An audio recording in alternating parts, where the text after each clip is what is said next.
Hillary. Hillary is big business candidate.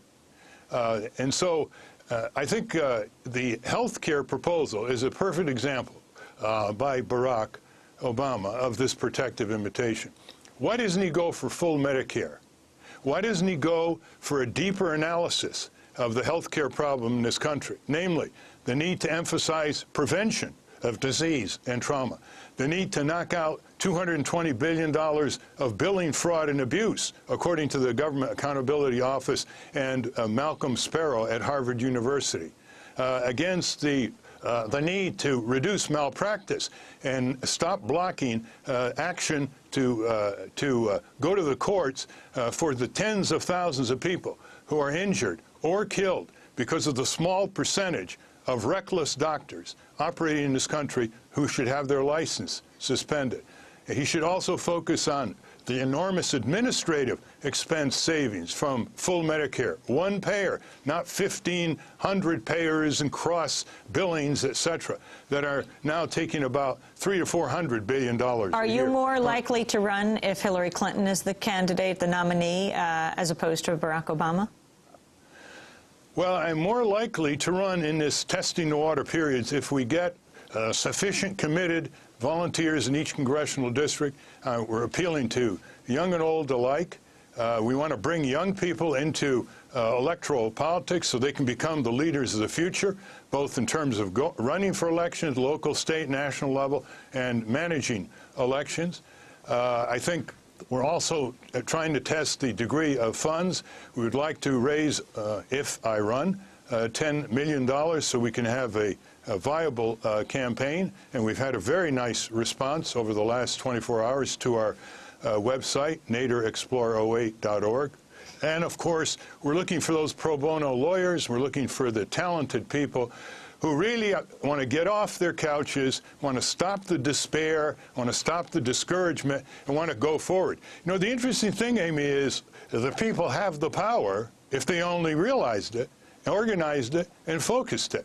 There are only 1,500 corporations, largely, that are running a majority of 535 members of Congress who put their shoes on every day like we do. Let me ask you something. There are millions of people out there who want a country they can bequeath to their descendants with pride. What do you think of Barack Obama's recent endorsement by Massachusetts Senator Ted Kennedy, along with Congressmember Patrick Kennedy, his son, and his niece, Caroline Kennedy, the daughter of President John F. Kennedy? This is the Obama campaign commercial made by Caroline Kennedy.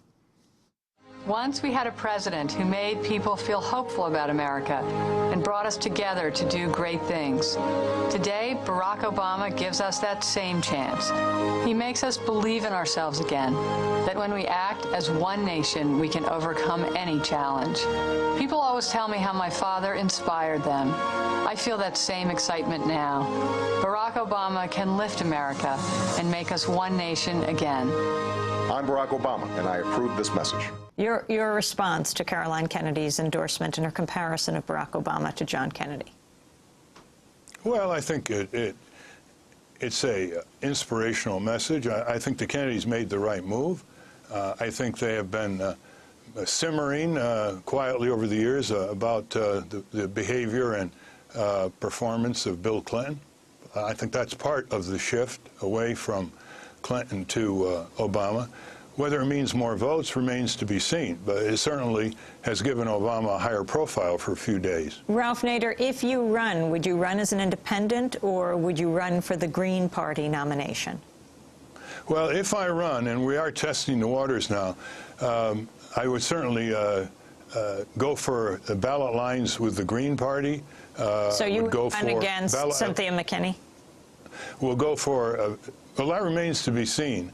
It's a little early right now, but we'll go independent in states where there aren't any parties. We'll look for progressive small parties at the state level. You have to do that just to get on state ballots where they're very obstructive rules. And my campaign manager, Teresa Amato in '04 is finishing a very detailed book on this major civil liberties issue of obstructing candidates' rights, without which voter rights aren't worth very much. Ralph when you have Nader, 90% of the House districts, we have less than a minute. John McCain said we could be in Iraq for 100 years. He's the leading Republican candidate.